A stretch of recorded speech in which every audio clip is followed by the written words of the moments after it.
The Indianapolis Colts and Chris Ballard put a premium on the Senior Bowl week, often selecting multiple players from this entire week of practices. The Senior Bowl game itself, whoever participates this week, is always on the radar of the Indianapolis Colts. So, which players should be on the Colts radar to watch to see if they can possibly develop, and who are some of your favorite players that might be potential Indianapolis roster members, participating in the Senior Bowl? Well, let's talk about it. Welcome to the Horseshoe Huddle podcast, brought to you by SI.com. I'm Drake Wally. I'm the deputy editor for the channel and co-host of the Horseshoe Huddle podcast. And of course, I am joined by none other than the one, the only Noah Gebert, fellow analyst, fellow co-host of the Horseshoe Huddle. Noah, this is such an intriguing week because it really helps you dive into more of these college players. It helps you learn about their backstory and just how they're going to fit in the NFL. It always brings intrigue because, you might see some really huge names actually doing the Senior Bowl. I know a lot of times some of these bigger names don't do it, but we're going to talk about some guys that have a high profile coming into the draft. And hey, man, this is where the Indianapolis Colts really hone in. They really like the Senior Bowl. Yeah, I think I wish I had the numbers for the other teams on just kind of how many draft picks actually go to the Senior Bowl. But for Chris Ballard, all 8 years, I guess 9 years now that he's been doing this, he takes a strong interest on these Senior Bowl guys. You're going to see multiple of these guys on the Colts roster. It's going to be more than one that comes in from this year's draft class. I'm sure of it. It seems like that's always the case every year. Even when you break it down by position on kind of how he targets these guys, there's certain positions where he goes for Senior Bowl guys a little bit more. Just kind of based on those trends. I know for most GMs that would be a small sample size, but with the sample size we have on Chris Ballard, it's kind of easy to identify those trends and things that he prefers. Really taking a look at a lot of these guys, a lot of small school guys competing against these other big names, trying to get like maybe their first big action in front of NFL scouts against NFL talent across the board. Big opportunity for a lot of these guys, and definitely a feeding frenzy for the Colts scouts down there. Yeah, I mean, multiple players on the Colts right now have been seen through the Senior Bowl and Senior Bowl week, and Juju Brents is one of them, Julian Blackmon's one of them, Alec Pierce is one of them. I mean, those are pretty prolific guys. I mean, I know one's a free agent, but Yep. The Colts put a premium on the Senior Bowl. So before we get started, we're basically real quick. We're going to hit every single position. We're going to give a few guys that we feel like might be intriguing. I'm going to kind of set it up. Noah's got the analytical side handled, so it's going to be a nice little flow here, just talking about each position. And even if there's a guy not on our list that we see we missed, we'll bring them up. If there's guys that you guys want to talk about in the chat, man, bring them up. But let's get to a couple of these chats. We've got Yim. Good evening. We've got Quintine Lattimore, and we've also got Sean Conkright, and of course, Truett Trussler throwing down the $2 super chat right out of the gate. Jackson Dart, spelled by the way with an X. So we gotta throw that out there. I got confused too, Truett. I thought that it was spelled that way, but it's Jaxson. Dart QB would be a bullseye. Hey, you know what? That's a name that has been floated around as a potential, pick for to push Anthony Richardson, and actually, that's a beautiful transition because we're going to go ahead, Truett. Thank you so much for setting us up. Mm-hmm. We're going to go ahead and start off the quarterback position, and before we get into the names, we'll kind of give a brief rundown of why this is a position of need for the Colts. And some of them aren't going to be really big needs. Others are going to be huge. But we wanted to touch on every one of them because you can still find a fit. You still can. This is how much the roster needs. But you need to push Anthony Richardson. If you draft a quarterback, you're not doing it for a backup position. You're doing it because you want to push Anthony Richardson with a young buck. What are your thoughts on the quarterback position right now for the Colts, just in brief? Yeah, I think that's an interesting one because it's almost a catch-22 you have with the Colts front office, where if you bring in a guy in day two to compete with Anthony Richardson, like that hardcore to push him as a starter, you're a little bit admitting defeat that he wasn't out and out the guy like you hoped he would be. And then again, just for the stability of building a team that you go into the season not without so much risk and reward that Anthony Richardson presents. Just kind of have a fallback option that you think can start and not just be a stopgap, keep the ship afloat kind of guy. Because if you're needing to turn to a keep the ship afloat kind of guy, I think someone needs to just that needs to be the captain of the ship. Like you can't just keep it afloat. If something's going so wrong that you're turning to your backup quarterback, then you really need somebody that can handle it the whole way. No, that's very fair. And we each have a guy here. I actually will start off with the guy I chose, and then we'll kind of pass it off to Noah. Jackson Dart is actually who I picked for mine. And I've got a site pulled up here that really breaks down into each one of these guys. You got a guy who has a good arm. He's got a good throwing motion. He can throw from different areas of his body. He's got running ability, so that's going to be something that's going to push Anthony Richardson. You don't have to change your scheme, 180 degrees for a pocket passer. He also does pre-snap reads pretty well. He's got good anticipation. It says threading passes into tight windows with confidence. That's huge. He does have more of a gunslinger type of mentality, I will say, so he could get in trouble. And his arm strength, while it's okay, it's nothing close to what Anthony Richardson could do, but that might hold back your offense as well, because Joe Flacco could do that. He could launch that pill pretty far. So in short, what are your thoughts on Jackson sorry about that. Jackson Dart here, Ole Miss quarterback, looks like he could be a potential guy to push Anthony Richardson. What are your thoughts on the kid? Yeah, I liked the names that we both picked, not necessarily because I think those are the guys, but just kind of the tier of people that we picked. I think these two, would both be day 2 guys that you kind of have to go after. Maybe you get lucky and they slip into round 4. But this would require an investment, I think. The same with both of our guys here. And I think that says, I think it's good to have that conversation going into this offseason. That's a very real possibility. Chris Ballard, maybe to extend his timeline even more than it already is. Maybe you want to have that young quarterback again on the roster, depending on how your feelings on Anthony Richardson are. But Dart specifically, I think he does contrast Anthony Richardson quite a bit. So it's hard to tell. You know that they're disappointed in what they've gotten out of Richardson so far. You don't know if they're so disappointed that they're swinging back the opposite way, right? Where he's this athletic freak, and then you're going to go with more of a cerebral, consistent throwing mechanics, like accuracy kind of guy like Jackson Dart is, in comparison to Anthony Richardson, at least. He's only taken so many swings at quarterback, right? He took the one on Anthony Richardson, then there's the one on Jacob Eason, who was another big arm guy that didn't have a ton of production in the past. And then you have the counter to that in Sam Ehlinger, who was a 5-year starter at Texas, or a 4-year starter at Texas that was ultimate in production, ultimate in leadership. And they liked him quite a bit. It's just he was that talent level wasn't quite at the ceiling of what they needed for an NFL starting quarterback.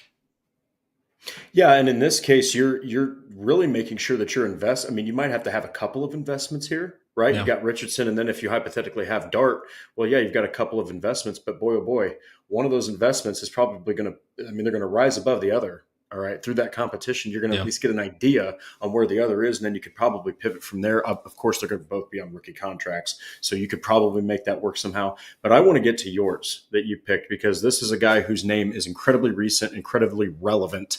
Yeah, just go ahead, man, please. Yeah, so I went with Will Howard out of Ohio State, who's just become a big name just by virtue of winning the national championship. That kind of does that for you.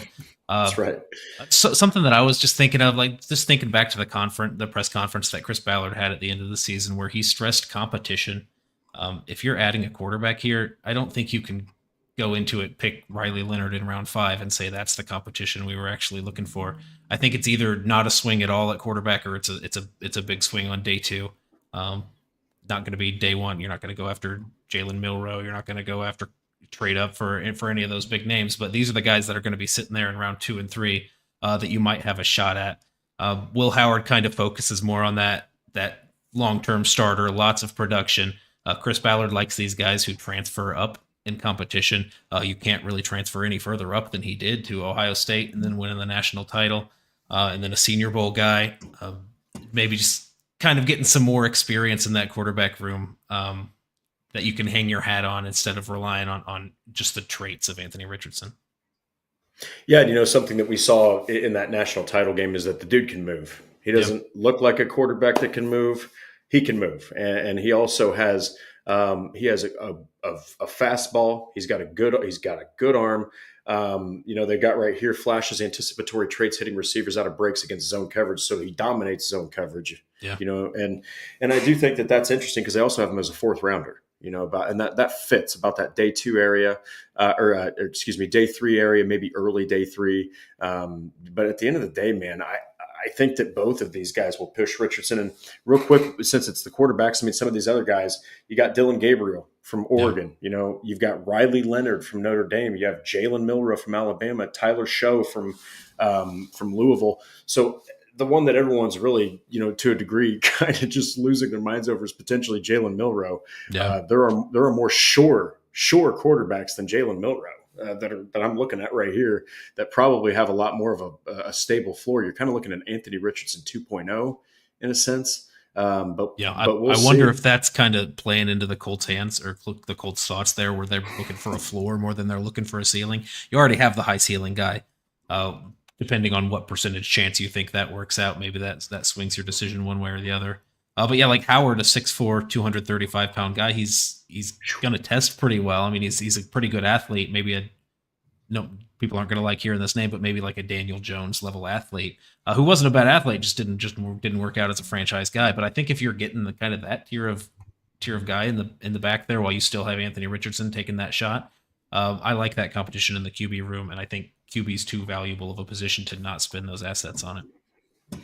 Yeah. And, at the end of the day, Richardson needs push. Now, are you probably going to do this through free agency? Probably. But you know what? If you see a guy that you think could do this, why not draft him? Because it's going to cost far less, and he is going to outright hit the ground trying to gun for that position. Of course, he's going to be a teammate because he's a rookie, and you don't want a rookie who's, too brazen. But yeah, I like both of those. And I think that really any one of these guys that's going to the Senior Bowl could potentially push Anthony Richardson in their own unique way. So, but yeah, we'll go ahead and get to now this one. We know Jonathan Taylor obviously has got it on lock, and we can kind of briefly break this down, but it's really the depth behind him. It's really the number 2, the number 3, Evan Hall. I think he's with the Steelers now. Tyler Goodson. Trey Sermon is probably not going to be a Colt. So what's your evaluation on the running back room? It seems like it's Taylor or bust with that group. Yeah, it is, and it was last year. I don't think anything's changed since then. You're going in with Tyler Goodson, who's a good special teams guy, but I don't know if you want him seeing too many offensive snaps, despite kind of that performance he had last year in Pittsburgh. And then Trey Sermon's probably not coming back. I would just venture to think that if with him gone, you might need another player who's good in pass protection, because he was the guy that came in for Jonathan Taylor. It was pretty clear that the Colts didn't trust Jonathan Taylor in pass protection. They didn't trust him really to catch the ball out of the backfield. He was what he was, but even him being what he was, you kind of need a guy to fill in those other roles, but you also need someone to fill in just in Jonathan Taylor's role in general. So getting another pure runner, I don't think is out of the question. I think that's what they wanted Trey Sermon to be, just another pure runner, because I don't think they were going into the offseason or going into this past season thinking he was going to be a threat in the passing game. So yeah, I think getting somebody that kind of mirrors what Jonathan Taylor does wouldn't be a bad idea, but also getting somebody to complement him would be the right move. I don't think there's a wrong way to go in the running back room. Yeah, and I agree. And real quick, Stats Matt, I know that you're in the chat. For some reason, I left my phone outside of my office, so go ahead and throw those stats in the chat. We will absolutely get to them. Third host of the show and reigning. So, look, we'll go ahead and dive into mine. I believe it's Bayshul Tootin from Virginia Tech. So this is a guy who is what Noah mentioned. They've got him literally, his role as a workhorse back. Yeah. All right. Now, he's going to be more like in your number 10 and on rankings. And I believe they've actually got him as, let me take a look here, positional ranking number 15. And that's behind Cam Skattebo. I know that's a big name. He's not going to the Senior Bowl, though. This is a dude who he averaged about two catches a game. But my goodness, man, he's got the ability to be what Zach Moss was. Yeah. You know, the dude's 5'11". He's about $2 plus $10. I mean, the dude is going to be a potential 3-down back. If Taylor, has a game where he has to sit out due to some tweak or something, this is a dude who could possibly be a 2 to 3 down back. Yep. So I think that it makes sense. It seems like it does. It's about a 5th, maybe 4th, 5th, 6th round pick, sometime around that area. In brief, what are your thoughts on Tootin? I think that it's the closest thing you might get to Zach Moss, which the Colts, I think, are missing. Yeah, that's something they were sorely missing last season. You could see it. Yeah, he's exactly. That's kind of why I brought that up when you mentioned the running back room, is because I saw this name on the list. That it's okay if you get somebody who's kind of similar to Jonathan Taylor in terms of the role that you're going to ask him to play, because he can't play 100% of the snaps. I know they want him to, but he can't play 100% of the snaps. And he's definitely that. I think he's not going to be like that laterally quick guy that Jonathan Taylor's going to be making those jump cuts to the side to make people miss and making those kind of those home run plays. I don't think that Tutin's that. I think he's more of a straight line, one cut kind of guy, and he's not going to make a ton of people miss. But he can get after it there, and he has good acceleration through the hole, pretty good vision. But he's going to be pretty much a one dimensional player the same way that Jonathan Taylor is. Yeah, and sometimes you need that. Now, obviously, Yeah. you're going to probably still want that receiving back, which wonderful transition here. We'll go ahead and let you name off yours. I'm looking at his profile right now, and I mean, he looks like he would be a pretty good fit. So go ahead and let it roll out, Yeah. man. So Devin Neal, I think, is less of that power kind of guy. He's going to be the kind of guy who has that lateral agility to kind of make those side steps. I wouldn't call him a scat back necessarily, because I don't think he's going to be that great in the pass game. And to be honest, the Colts, they don't use that a ton in their offense. They're not sending out a running back on routes very often, unless they're running mesh and he's running that wheel up the side. But even then, they're not targeting them that often. So he's going to be in the backfield, uh, or their running back roles pretty much always going to be in the backfield pass blocking. I don't know that Neal's that guy either. So if you're trying to fill Trey Sermon's role, that's probably not what you're doing here. This is probably more of Tyler Goodson's role, just with higher upside, I would think, at this point in both their careers. Yeah, and I mean, I'm looking here, and this is just dropping down his strengths. He's a natural pass catcher at his best, pulling in swing passes and heading upfield. Mm-hmm. He's a natural in the screen game as well, which the Colts don't have too much of that with their running backs. That'd be nice. His hands are good enough that Neal can line up in the slot. Who Yeah. did that sound like? Naeem Hines, a guy who had wide receiver capabilities, really wasn't used that way with Frank Reich. But and of course, they also say that he has the size and strength to pass protect, but really it's to a degree. It's limited. So I love that pick. I think that that's a guy that really stands out. Some of the other guys that are going to be there: Donovan Edwards from Michigan, Ollie Gordon the second from Oklahoma State, R.J. Harvey was a guy that some people talked about. It's a And loaded Mark, class in general and a loaded senior role at the running back position. It's a then you good even year got to a guy need one. like Yeah, you even got a guy like Marcus Yarns who's from Delaware. I mean, that's a guy for the Senior Bowl to keep an eye on as well. There's a lot of ways the Indianapolis Colts can address that depth issue.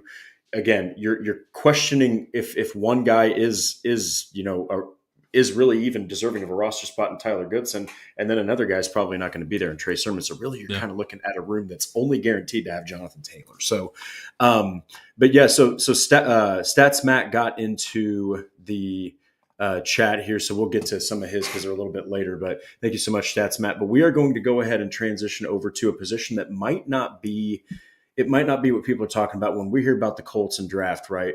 We hear cornerback, safety, tight end, defensive line, or end or middle. That's all great. But the Colts don't really have too much behind A.D. Mitchell as far as wide receivers go. Yeah. Now, they are going to need to address the depth somehow, some way. And so the first guy that really came to mind for me was from TCU. He's got an awesome story. He's a grinder. He's the kind of guy that I think that Chris Ballard and the Colts love, and that's just a lunch pail type dude like Michael Pittman. He kind of reminds me a little bit of that style and that mentality. And that's Jack, I believe it's Betch from TCU. This is a guy that I really like. I think that he's got the potential to maybe push a guy like A.D. Mitchell. I think that you're looking at him, if you do draft him, you're looking at him like the guy who's going to be behind Michael Pittman Jr. And because then it's Josh Downs, AP, and then AD. And having a wide receiver 5 with a little bit of upside, I think would bring out the best in A.D. Mitchell. What do you think? Yeah, I think you kind of hit the nail on the head in terms of where he would be kind of posted up at. I don't think you have really a natural backup behind Michael Pittman right now. I guess you could ask Alec Pierce to play that role and then put A.D. Mitchell out there at the vertical position. So yeah, I think that's what he would be. And then when you're kind of considering where the Colts roster is at, and you've got those 4 receivers who are locked into a spot next year, this is one of those positions that I think probably best filled with free agency. Um, but you do have some good options if you decide to go youth again, because it's already a young room with AD Mitchell and with Alec Pierce and with Josh Downs already young and Michael Pittman really being that only veteran. Depending on what you Sure. do with Ashton Doolin at that fifth spot, I think this could be a guy who's also a special teamer in this fifth wide receiver role, someone that you're focusing on down there. And I think Betch would be that guy also.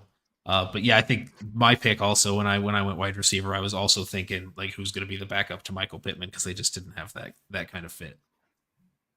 Yeah, and some of the things that really stick out. I mean, obviously he's going to be a little bit more clunky. He's a bigger receiver. He's got that physical prowess, and they even say he could improve consistency and run blocking to become a more complete receiver. Look, I feel like you need to be able to block. AP can block. Michael Pittman Jr. can block. Yeah.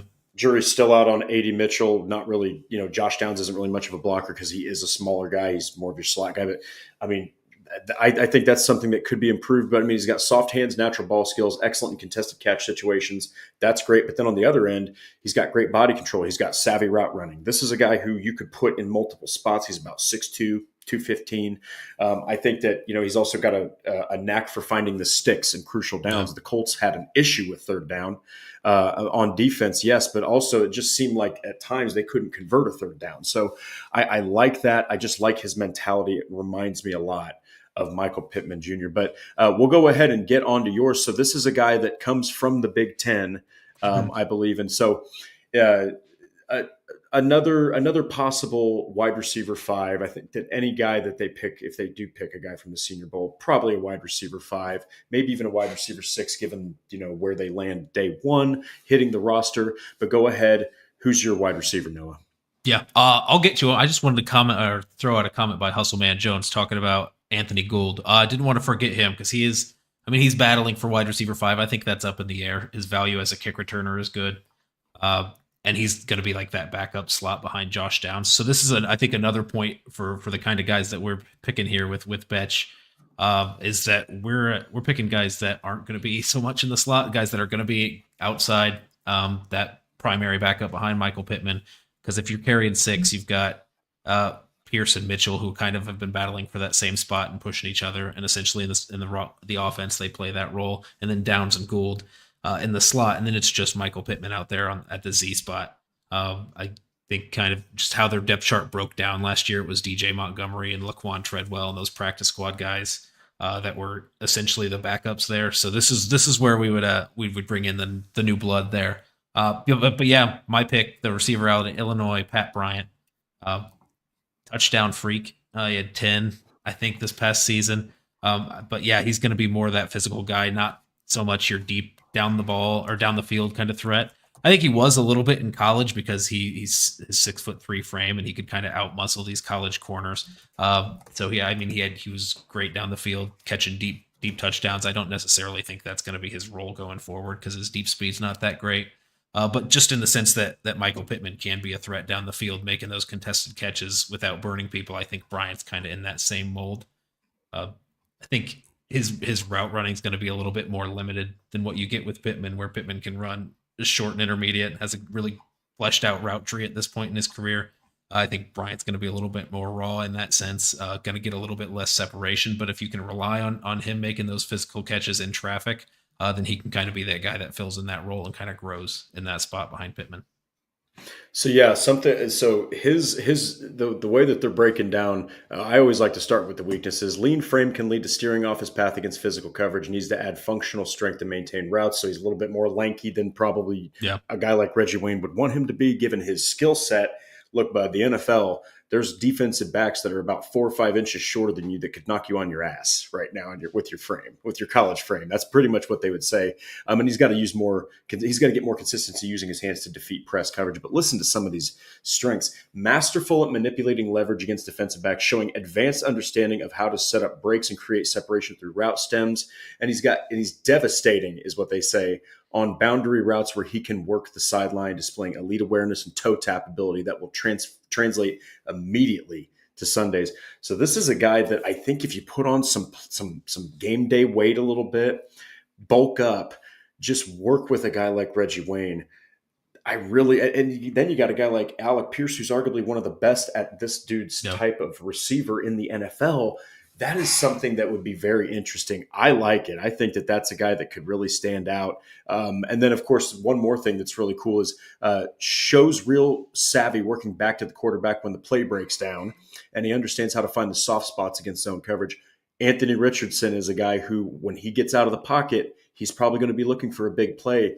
This is a dude who has the instincts to link with his quarterback mentally and say, okay, he's going out here. I have to get over here where there's no zone coverage. Like that's valuable. So I like it. Are there any other guys that stand out to you? Or, I mean, because these two I think were awesome picks given what the Colts need at wide receiver.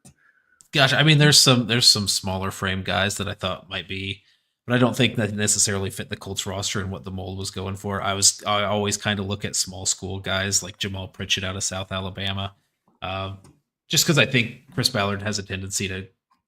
It depends on how the week goes, right? So it depends on how their testing goes and how this week goes with these small school guys, because this is the first time they're facing that big competition. So you see those guys step up. I think you can pencil at least one small school guy from the Senior Bowl that shows up in this offseason to come into the Colts roster when that draft rolls around. Yeah, absolutely. And so wide receivers big, but this next one might be one of the biggest of all as far as like just what they need, and that's very simply tight end. And so we've got three guys here that really stood out, and we can kind of hit these quickly, and we'll get to Stats Matt's comment here near the end because one of them happens to be somebody that he claimed here. But I'm going to go ahead and start off Harold Fannin Jr. Just we'll go ahead and rip this Band-Aid off. I know a lot of people have heard about him, arguably the top tight end prospect. He definitely is not going to hand you much in the blocking department. Yeah, that's the sad part. And I know the Colts need a more complete player like a Tyler Warren to really just make you happy. But this is a guy that might go in the second round. Yeah. I mean, you could get somebody hypothetically defensively in the first round, still pick up arguably the best patch catching tight end prospect I've seen in quite a while. And so, I mean, right here, just sudden burst off the line with long speed to stack defenders vertically. He consistently wins isolation routes against zone droppers. So he just destroys people in the zone. He's got great hands. But the problem is he hasn't really faced, I mean, he's from Bowling Green. So he's not over here facing, the upper tier defenses in college. So what are your thoughts on Harold Fannin Jr.? This is a guy that he provides a massive X factor in one area, but kind of a down factor in another important area as a tight end. Yeah, and I think the Colts are prepared to work with guys like that, where they took a shot on Kylan Granson, not thinking he was going to be much of a factor in the run game. And now that was going to be a much later pick than what Fannin's going to end up being. But yeah, out of Bowling Green, so he hasn't faced a ton of competition. My alma mater. So I heard you do a little bit of a scoff when you mentioned Bowling Green. Just I'm listening, Drake. But yeah, just like his blocking actually, like he didn't grade that poorly in terms of run blocking this season. But he was going up against the MAC, right? And he's 230 pounds, so you don't really see that translating into something he's going to have to be doing full time in the NFL. He's definitely being brought into a team for his pass catching skills. I think that's somebody you can bump out in the slot. You can split out wide. You're not going to want to play with him in line that much. Maybe later on in his career as he adds some weight and develops a little bit, that could be a focus for him. But yeah, you get him for what his blue chip traits are, and that's just producing in the passing game.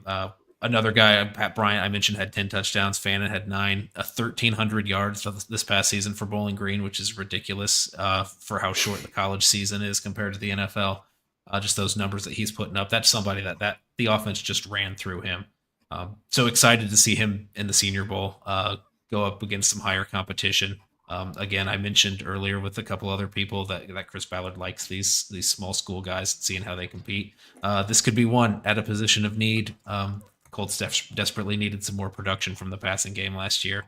I think, it would make a ton of sense, but you're kind of accepting the fact that this is an imperfect scenario with him being more of a one-dimensional player, but you still get excited about the potential that can create for your offense. Oh, yeah. I mean, and, if you can dominate the middle of the field, you can control the middle of the field. I mean, that is something that's invaluable because then you're forcing a defense to adjust. And so that's just something that you did not see from the Colts. They had Yep. counted 39 catches between Kylan Granson, Mo Alley Cox, Will Mallory, and Drew Ogletree. They were arguably the worst tight end group in the entire NFL as far as offensive weaponry. So, Yeah. I mean, outside of the Denver Broncos, that team was the bottom dweller. So, real quick, we'll go ahead and get the stats Matt's guy here. So, first stats Matt stat of the day, and I have to say this because we didn't say it for a few streams. Presented by Busch Light. So, Gunnar Helm in 2024, 60 catches, 786 yards, 7 touchdowns, 2 drops versus 69 receptions over 2 seasons, is a plus in the blocking game with some work on run blocking, but is a willing blocker. And that last part is arguably one of the biggest things to be an effective blocker, is to be willing to do it. And so Gunnar Helm, of course, 6'5".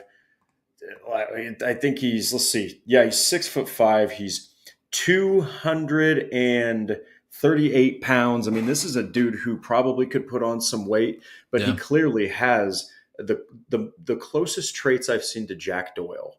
I think that you'd probably, like I said, you need more weight on the body, but inline blocking tight end that can still get you some catches and has solid hands, good in 50-50 situations. I think that's a good fit. What do you think? Yeah, Gunnar Helm, I think just based on his body type, he seems like that more of that inline guy. And I know that scouting report's talking about him being a willing blocker. Willing is good, but good is better, right? And he wasn't that. So I think that's something you would definitely have to develop. I think maybe just with the frame that he has, being 6'5", he's listed at 250, right? And he weighed in at 238, so it was a little bit under that. I think you'd like to see him more around that 250 to kind of be that Y tight end, because that's kind of how you project him into an NFL offense. But yeah, I think, man, it's hard, right? If you're kind of betting on traits with all of these guys and seeing parts of their games that aren't fully fleshed out, and you're kind of projecting what they can be. I don't know that he was much of a better blocker than Fannin was, but I think if you just kind of trust the frame that he has and that willingness, like you brought up, hopefully that ability to learn and develop into that. Year one, I don't think he would be a complete tight end that would have the impact that we're kind of hoping for when we're talking about guys like Tyler Warren and what Brock Bowers did last year. Maybe that's really the X factor the Colts are looking for. Maybe they're looking for somebody to come in and, like, if they're not having a number one that can come in and produce right away, maybe they're not willing to spend high capital on a tight end. Yeah, I think that kind of rounds him out, where he could be the potential to be that starting Y tight end, but I don't think he's going to be the huge X factor that you'd be getting in the passing game with Fannin, or just the all around guy that Tyler Warren is, obviously. Yeah, and before we get too far away from the position group, we got to go ahead and highlight the CFO, Patrick Rye. Thank you so much for the $5 super chat. Always a loyal listener and just an overall badass. So best part about Pat Bryant, this was Noah's wide receiver, by the way, from Illinois. According to PFF, what a beautiful number. He has an elite drop rate at just 1.8%, which is what the Colts need desperately. My goodness, you talk about surefire hands, and you talk about the abilities that he, that we listed out, and all these strengths that he, has as a wide receiver, and you can still move him around. Yeah. That's pretty fantastic. I mean, that was probably one of the things that stood out to you when you picked him. Yeah, I think, the thing that worries me is the lack of the top end speed. When you were listing those strengths, some of them sounded a lot like what the Colts saw in A.D. Mitchell with understanding leverage and how to break off those routes. A.D. Mitchell had a really low drop rate in college too, and then it just didn't translate into his rookie year. So yeah, it's hard to say, because I think that they value those measurables more than other teams. So I think it's a little bit more of a long shot that Pat Bryant's that guy. But if you come in, you get any receiver or any other receivers on the roster jump up to what that drop rate is, yeah, that's huge for the Colts. Yeah. And so to get back to the tight ends, to hit the second Stats Matt stat of the day presented by Busch Light, we've got Mason Taylor from LSU, 129 catches, 1,308 yards in career. 2024, 55 catches, almost 10 yards per catch, 1 drop, 37 for 55 of his receptions went for first downs, and it's a plus in the blocking game. He just needs technique refinement. So Mason Taylor is also another guy. I mean, you're talking about a 6'5", like 260-pound tight end. So actually, let me take it back. That's more of Jack Doyle right there. Yeah. That's kind of how he was built. And I know that we always have to reference this guy, but that's the last dominant tight end, or quote unquote dominant tight end, that it really seems like the Colts had. So in brief, what are your thoughts on Mason Taylor? Something that really sticks out is he's got natural pass catching ability, high football IQ, and he's a versatile chess piece. You can actually move this dude around, and of course he can block. Yeah, I worry about his testing numbers not being kind of up to par with what the Colts are looking for. Guys like Jelani Woods, kind of people that went after. 10.0 Raz. You either have to have a blue chip trait somewhere. I feel like for Chris Ballard to really take a shot. Maybe that blue chip trait is the production that he was able to have and consistency over that time and at a high level of competition. Maybe they consider that a blue trait.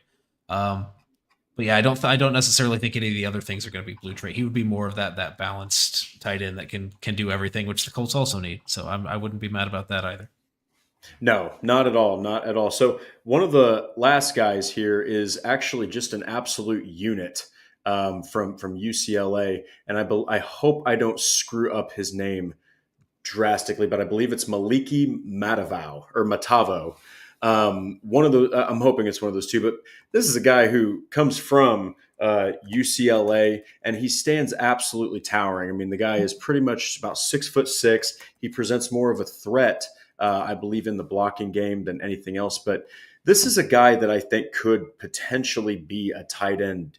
I mean, he could be a tight end 1. He's probably more of a tight end 2, but it all depends on what you do in free agency. There are a couple of guys like Juwan Johnson and Tyler Conklin that you could sign to be more of your pass catching guys. But I feel like Maliki could be a good addition. He's going to be more of kind of like what you saw with Thomas and with Helm, maybe a little bit. But what are your thoughts on him? Do you think that maybe he's a little more limited as a pass catcher, and that's what the Colts need, is a guy who's a separator over a blocker? How would you break it down? It depends on what they've got, or what they're thinking about keeping with their roster. I think you could fill a similar role as a Mo Alley Cox or a Drew Ogletree in that same kind of role. I think you're getting a really good look at some of these tight ends, right? I think assistant offensive line coach Chris Watt is coaching the tight ends at the Senior Bowl. I don't know for which team, but I know actually I don't know which team Maliki is on, but yeah, I think he's being coached by Chris Watt. So you're going to get an up close and personal look by someone on the staff of the unassisted offensive line coach. So he's, really going to get a good feel for his blocking skills and kind of get a read on that and see if that's something that they want to take a shot on. If you find that list anywhere of these tight ends that Chris Watt's going to be taking a close look at, then those are good names to run through in terms of guys that you could see in the blue and white next year. Yeah, and so this is a guy who had 41 catches, 506 as far as yards at UCLA, 4-year player. He only had a couple touchdowns, so his red zone prowess isn't too hot. But the thing is, it's also a guy that I feel like he's going to just shine at the Senior Bowl. He's 6'6", he's like 240, 245, just lean as hell and just massive as far as pass catching prowess. And we know how the Colts like tall tight ends. I mean, Jelani Woods literally is 6'7". So we'll go ahead and jump over briefly, we will, to the offensive line. Now, this is going to be an interesting one because you're without question looking at depth pieces here, right? Mm-hmm. If Kelly doesn't stay with the team, you're still probably going to be sitting with Tanner Bortolini, and then you've got, if Braden Smith doesn't come back, you have Matt Gonsalves over there, Will Fries at right guard if you re-sign him, and then the guys who are sticking there 100% are Quentin Nelson and Bernard Redmond, but that's a starting lineup. So I think that this is probably a position where Indianapolis is going to address depth, and my first instinct is guard. And the ability to kind of bounce back and forth between some positions. My first one is Miles Frazier from Louisiana State, LSU, for the casuals. So I think that this would be a good pick because you're getting potentially still a high ceiling guy, but you're also getting solid depth, which I understand that they had Dalton Tucker and they had Mark Lewinsky, but there were times where those guys looked like they shouldn't even be on the football field. So Yeah. I think that you might want to take a chance on one of these guys. I know that there's more exciting positions, but what do you think about the offensive depth? What do you think about Miles Frazier? And is there somebody else that might stand out to you as far as a selection or a Senior Bowl participant that might stand out? I wouldn't say that I know enough of these guys well enough to know. I know that once again, just like every position, Chris Ballard loves athletic freaks. So you're going to get these guys it is going to be a Raz position just because he goes after these big, strong guys who can get out and move also. So we're not going to really know until we see some testing numbers, or if I haven't been watching them all year to know kind of what their athletic abilities are to this point. So it's hard to say. But yeah, I think 6'5", 2 or 323 is what it says he's listed as. Up in the middle is exactly the size that they're looking for in a guard. And just the offensive line in general, when you're talking about what they're going to do with Ryan Kelly and Will Fries, and depending on how the Braden Smith situation folds out, it could be a sneaky need. If they don't retain either Kelly or Will Fries and Braden Smith doesn't end up playing again next season, then you're relying on Bordellini and Gonsalves. And at this point, depending on any moves you make in free agency, it would be Dalton Tucker as your de facto starting right guard. I don't think the Colts would be happy with that. I don't think Colts fans would be happy with that. So I think it is a sneaky need depending on how things shake out. So yeah, I think just going off of what he was listed as, it looked like he was maybe a day 3 pick. I think going even higher wouldn't be out of the question at either tackle or guard. I don't think there's a wrong decision to make there. Even first round, depending on how things go, I wouldn't hate it. Yeah, and it's going to be something the Colts, whether it be through free agency or the draft, they're going to address this because they just saw what happened. I mean, it's offensive line. Someone's going to get a tweaked ankle or something for a few games, and you can't just say, "Oh, you know what? We're putting all of the sureness on our starters." You got to have something behind those guys, and you got to have I think diversity in the skill set, able to play multiple positions. So now we're going to jump to the defensive side of the ball. We have to start with the interior. I'll go ahead and kick off with mine. I've got Walter Nolan from Ole Miss. I think that this would be, he's number 5 ranked as far as defensive tackles. He's got actually some pretty great speed for somebody his size. And of course, unleashes explosive first step. He's got rare flexibility for a 305 pounder, violent, heavy hands that shock offensive linemen on initial contact. That would be great to have behind Grover Stewart. That would be great to have behind DeForest Buckner. I know that is something that they lacked last season with Raekwon Davis and more. I thought Taven Bryan played better than Raekwon Davis, but that's my selection. What are your thoughts on Nolan? And then, of course, I think you actually put a few guys in here as well as potential fits. Yeah, I've got a few guys in that. We're at 43 minutes. I'll skirt through them a little bit. We've been busy. It's easy to let it get away from you. But yeah, just speaking about defensive tackle in general, you need somebody. I don't think Raekwon Davis is coming back. It makes too much sense to move on and be able to give yourself that flexibility in free agency with the money that would free up there. Taven Bryan's not going to be there. I don't know how the Adetomiwa Adebawore project is going to keep going in the eyes of Chris Ballard. I think he's battling for a roster spot, to be fair, at this point, despite all the potential that we saw and his athletic ability and what the Colts were hoping to get out of him. So it's kind of really wide open after those first 2 defensive tackle spots. So again, I think if this is a theme, nothing would really surprise me there because depth, when it comes down to it, it wasn't a deep football team. I think we kind of fooled ourselves at the beginning of last season thinking some of these guys were going to step up, but when you kind of strip everything away after the season that they had, there's not a lot of depth that you feel super confident about, and especially not a lot of depth that you feel like can jump into a starting role without being pushed for competition there. I'll throw out the 2 names that I threw. I think these are 2 kind of opposite guys that could fill roles. And Patrick actually just threw one in the chat, and Darius Alexander from Toledo. First thing that I went through my head is looking through all the small school guys that are going to be projected in the later rounds that could pop out. And he's a big guy at 6'4", 310. That's more of your run stopper than your pass rusher. Even at Toledo wasn't a dominant pass rusher, but he could get a little bit of push there. But that's going to be your run stopper and kind of your whatever replacement for Raekwon Davis, whatever role you would see there, I think would be the high end that you're expecting from him. And then I threw out TJ Sanders from South Carolina, who was listed at 290, 6'4", 290. So he has a little bit of weight to put on and a little bit to flesh out a little bit, but that's your Taven Bryant role. That's who should be your 3-tech rushing the passer situationally. He put on a lot of pressure last season. I don't have the numbers in front of me right now, but his pressure rate was really solid. Yeah, and that's like a project and another one that's kind of be in probably round 3 or 4. That's kind of a healthy range for you to consider looking for depth there at DT. Yeah, and the thing is, it's not a sexy thing to talk about because you're talking about backups here. But I mean, you can't just rely on Grover Stewart and DeForest Buckner going into their early 30s here to just continue to dominate the snaps like that.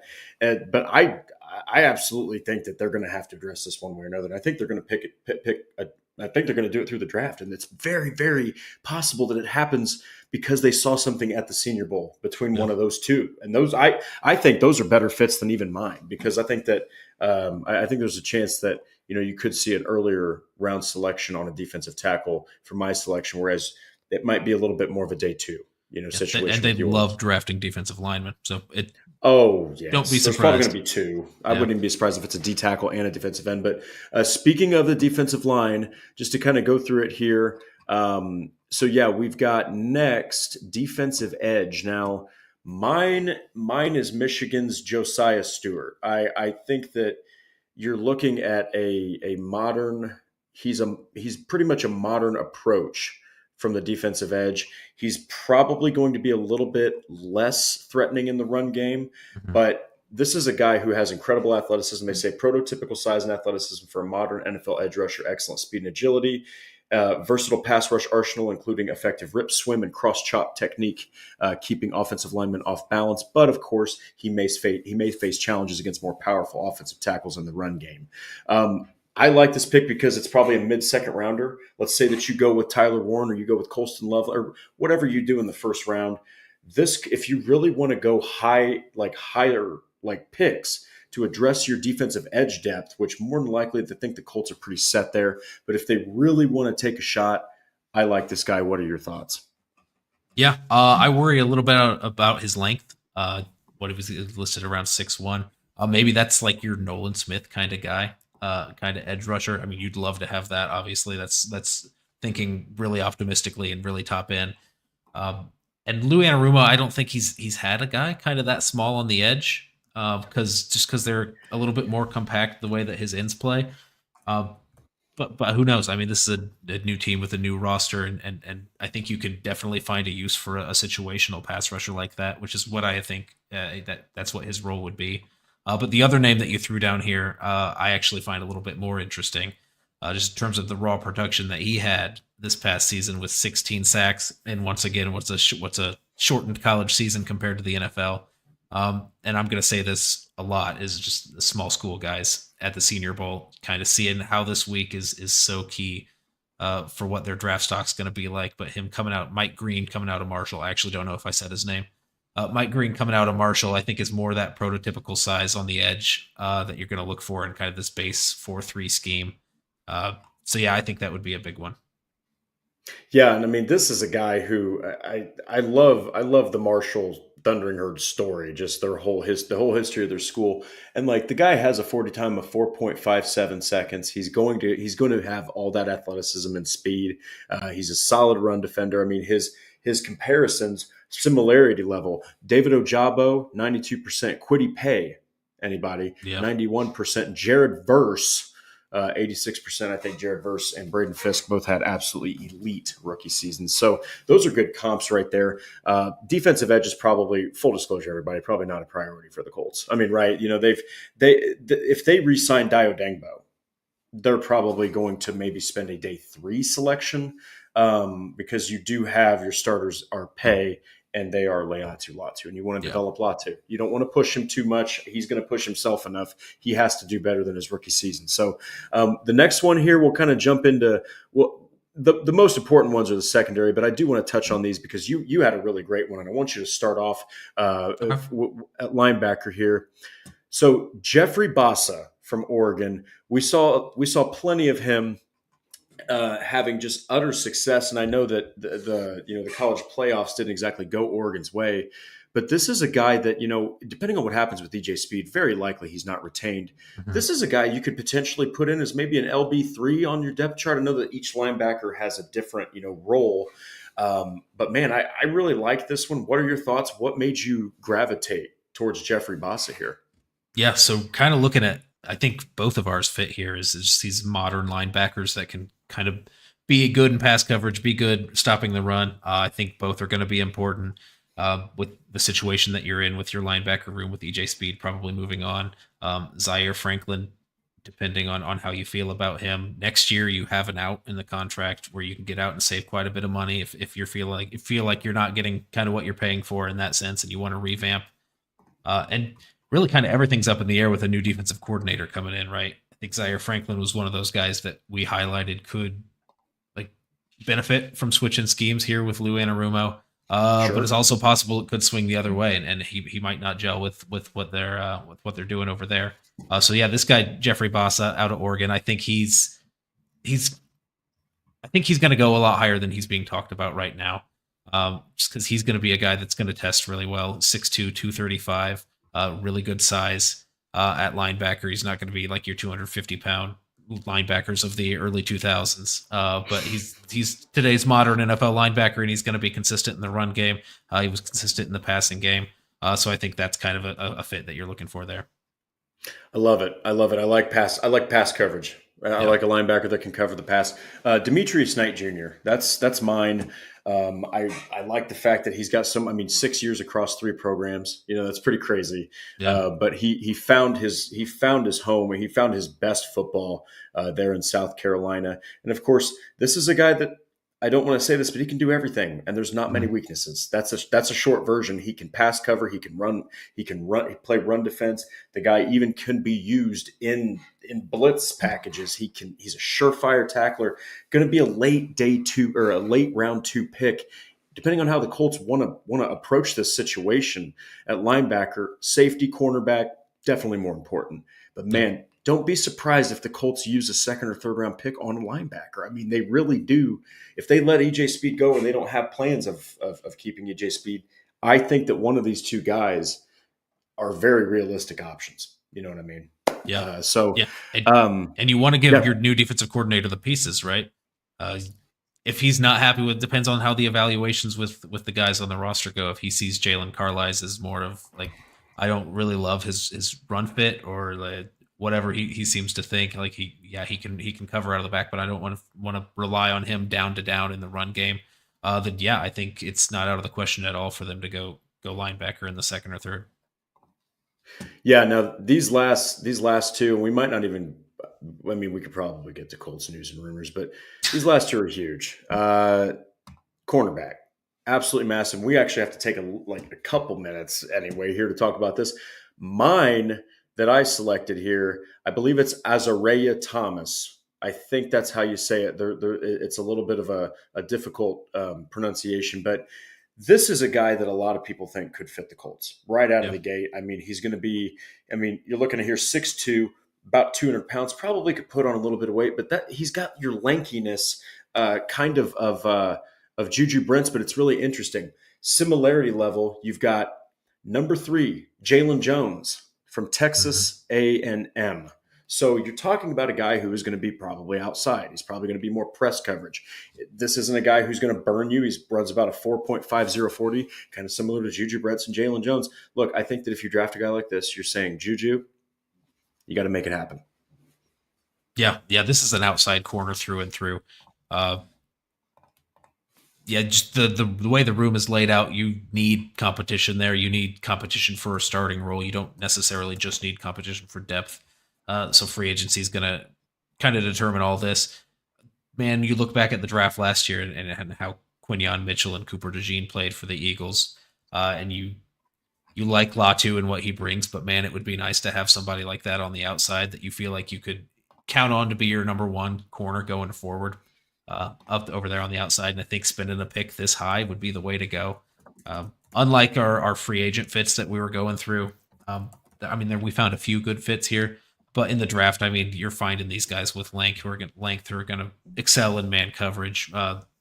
Long arms of a guy like this at 6'2", 200. He's a lanky guy. I like to see him in these one-on-ones, press man kind of drills that the Senior Bowl practices kind of lend themselves to.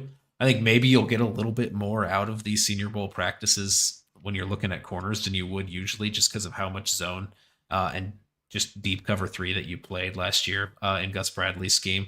You want to see these reps where they're going one on one, and these one on one reps are always going to be weighed towards the offense. The defense is never going to get the fair shake, so you're going to see these guys get burnt quite a bit. But you want to see how they respond after they get burnt, and the consistent level that they have, and their physicality at the point of attack. So yeah, we're definitely going to be watching for that with all of these guys. Yeah, and I really think that you're going to need to. It sucks to say this, but Juju Brents has the talent. He's got the ability. You've seen it in certain situations, but in such a limited sample size, Mm-hmm. his health is a big problem. I mean, it really is, because it's multiple injuries. You're out for the whole year with one. You come back right away, you get a groin injury. You're out of the game immediately. Just a lot of question marks with Juju Brents. So I think this is your outside corner to push Juju Brents. I still think the Colts are absolutely going to sign someone. But the other one that we have here is the University of Kentucky's Maxwell Hairston. So this is a guy who's going to be more of your third round pick, but he's fast. He's a guy that's probably not going to get burned deep a lot. He's about 185 pounds. He's going to be a little bit taller for that weight at about 6'1", 6'2". So this is a guy that not only does he have the size, but he also has the speed. Now, the problem is if he faces your more physical receivers, it even says right here, thin frame needs to pack on muscle mass to withstand the rigors of the NFL trenches. Yeah. So that means that if it's run defense, he's probably going to get blown off the line of freaking scrimmage. His press technique needs refinement. I still think that if you're picking this guy, you probably have either signed a sure free agent, right? Or you're double dipping at cornerback somehow. Because I don't think this can possibly be your first cornerback unless you want Colts fans to laugh at you. But what are your thoughts on Hairston? I picked him because I thought that they needed a speedster to not get beat deep. Yeah, just looking was more productive, more consistent last season. This season did not play as many snaps. I'm assuming there's an injury situation there going on with Hairston. Lou Anarumo guys aren't under 5'11", and they aren't over a 4.45 40. So this guy fits that mold. It's kind of how physical he is. I guess we'll see a lot of that this week. We'll kind of see just strength through private workouts or anything like that, and how they feel his strength levels are going forward. But definitely in terms of just raw measurables, a guy that would absolutely fit this defense on the outside. Yeah, and at the end of the day, cornerback, huge. It's so imperative that they address this position again, whether through free agency a little bit and the draft. I think it's going to be a nice little sprinkling of both. I just don't know how you can just go with only veterans. I don't know how you can only go with draft picks. I do think that Lou Anarumo, because he's defensive coordinator, you can almost guarantee there's going to be a veteran signing. It might even be Mike Hilton. Who knows? But we will have to see. This next one, absolutely massive. Safety, okay? And Julian Blackmon probably won't be re-signed for another one-year deal. Right out of the gate, a guy that stands out to me is Latham Ransom from Ohio State.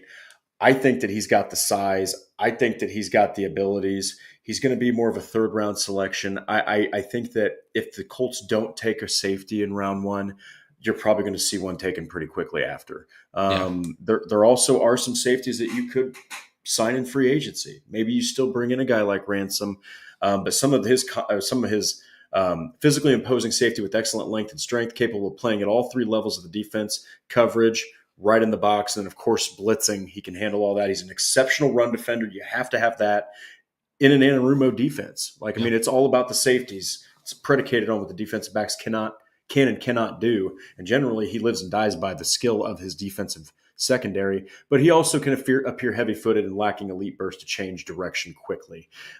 I like Ransom just because I saw plenty of him being an IU fan. I saw a lot of OSU tape and a lot of OSU games, saw him in the national championship game, of course. I think he would bring something really interesting, and you might even be looking at him as the opposing starter to Nick Cross. Yeah, I think he honestly kind of reminds me, that just looking at the profile a little bit, of Julian Blackmon, where Julian Blackmon can play free safety. I think Ransom Exactly. was primarily a free safety.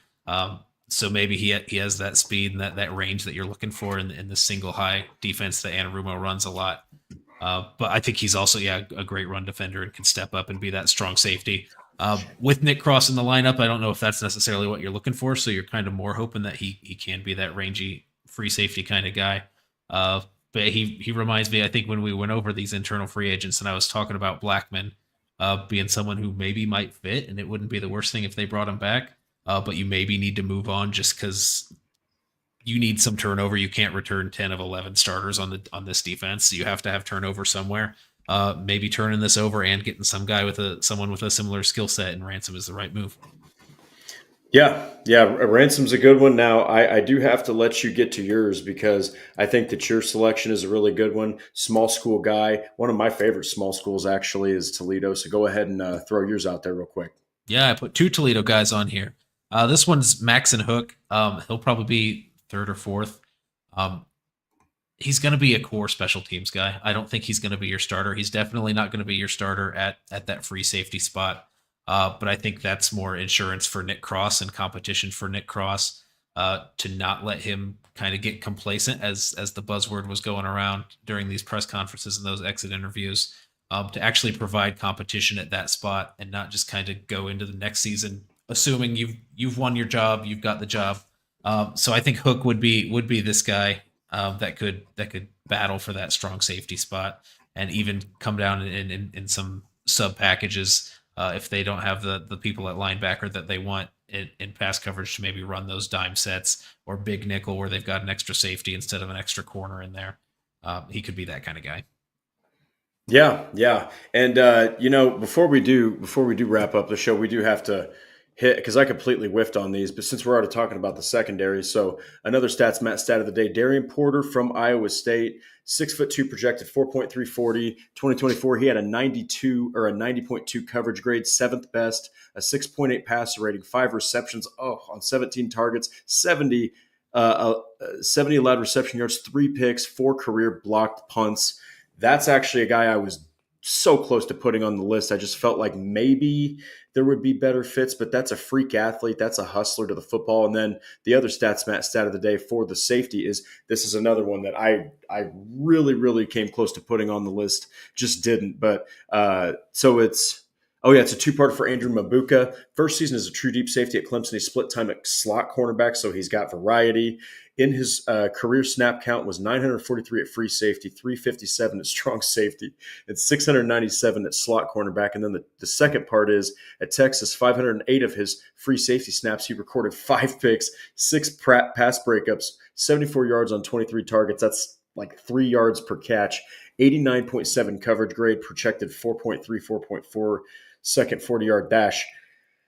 I think at the end of the day, there's a lot of ways Indianapolis can attack their secondary just looking through the Senior Bowl. Yeah. I think Chris Ballard wouldn't even be upset if that's the only pool of people he could pick from. Exactly. Yeah. So Stats, thank you so much for bearing with me. We had a lot of guys here, but at the end of the day, this is huge. This is going to be an absolutely massive Senior Bowl. I think that it's a crossroads for the franchise. And before we get to the Colts news and rumors, overall, I mean, what do you think of this? What do you think of this class that's going to be practicing this week and playing this Friday? Yeah, no, the class is good. I'm excited to watch, just because at least they made some kind of change on their coaching staff, that you're kind of looking for things that you maybe weren't looking for last year. I feel like this draft season has kind of snuck up on me, but it's kind of cool to officially kick it off here with Senior Bowl week. We've got Jake Arthur over there, who writes with us on the site, on the ground there, representing us. So I mean, we'll get a lot of good feedback from what he's picking up over there, and just, I mean, Senior Bowl, good for evaluating these guys, but also this whole week, just kind of good to get a feel on what people are thinking league wide and how the Colts are feeling about their roster. It's kind of like a mini combine, where the combine comes right before free agency, and you kind of get whiffs of what's going to be happening in free agency. I think you're going to get some whiffs of how people feel about certain prospects here and how people feel about their own rosters, and kind of maybe the guys that you're seeing the Colts pay attention to. Maybe that will tell you a little bit something about how they're valuing their own guys in the building. Yeah, very fair, very nice assessment, and I'm going to be tuning in every single day that I can on NFL Plus. So everybody go watch, because I'm telling you, the Indianapolis Colts are probably going to select a few of those guys that you're watching. I can almost guarantee it. But real quick, very short one here. Colts news and rumors. I mean, they signed a new linebackers coach, guy who had ties to Wally and Noah James Betcher, formerly a Cincy defensive assistant, and then of course they retained Charlie Partridge. I did not think they would do that. I Yeah. really did not think that they would do that. I think that he might have been a little over his head in the NFL, but he also has he's not really coached in the NFL, so maybe they're thinking, hey, there's more of a chance here under Lou Anarumo. What do you think of these moves? Yeah. So Betcher, I think Zach Hicks called that pretty immediately when it was. I mean, Yes, he did. He nailed it. It was nice. Like linebacker with Cincinnati, linebackers coach with Cincinnati, just moving on. They're in the same roles together. He has some familiarity with Indianapolis. Like Robert Mathis tweeted out today that that's the linebacker coach that taught him how to play outside linebacker when they made that switch over from the 4-3 to the 3-4 in 2012 when they brought on Chuck Pagano. So yeah, familiarity with Indy, familiarity with Lou Anarumo, NFL veteran, has that experience. So good to see some experience in the room. And then yeah, Charlie Partridge. I during Chris Ballard's press conference, he mentioned, or he kind of fought back on the idea that the defensive line didn't play well. He's like, no, I actually thought they played pretty good. So maybe Chris Ballard had something to say, of a little bit of say in terms of retaining him as a defensive line coach. Obviously, if Steichen and Anarumo weren't on board, that wasn't going to go through anyway. So they obviously see something as well. Yeah, and I'm a firm believer that when it's drinking from a freaking fire hydrant. I'm sure it was for him.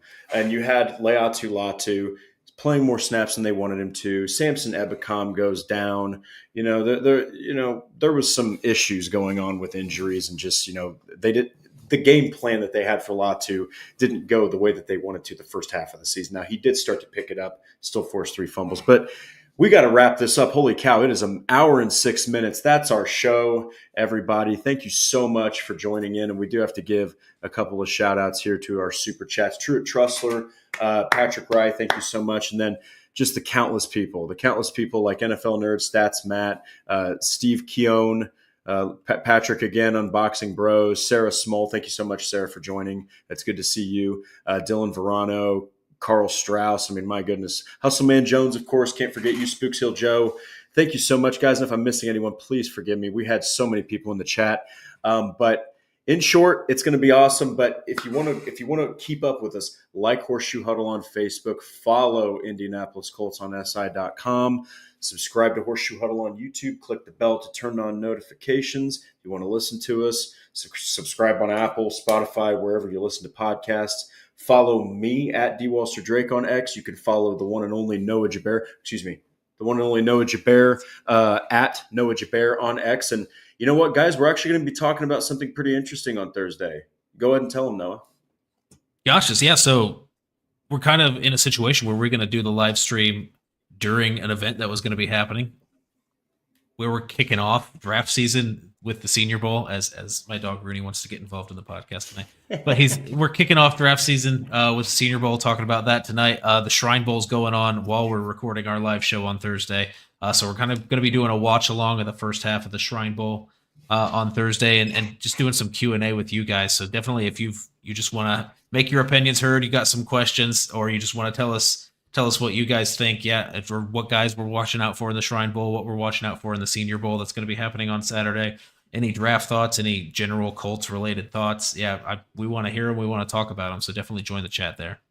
Yeah, and we'll be putting out a post probably an entire day before this even happens. If anything changes, if anything's adjusted for the game, so that we can live stream it, we'll absolutely let you know. But yeah, give us your questions. We'll answer them from Facebook. We'll answer them from Twitter or X, or if you guys just want to throw some in here. Nice little chat while we're watching the guys that didn't really get the opportunity to shine too much at the Senior Bowl or during Senior Bowl week. This is a game that people don't really talk much about, so I'm honestly really pumped that we're bringing some awareness to it. But yes, I'm Drake Wally. That's Noah Gebert. We hope you guys have an absolutely wonderful night. Thanks for sticking with us, and we will be seeing all of you on Thursday to watch the Shrine Bowl. See you then.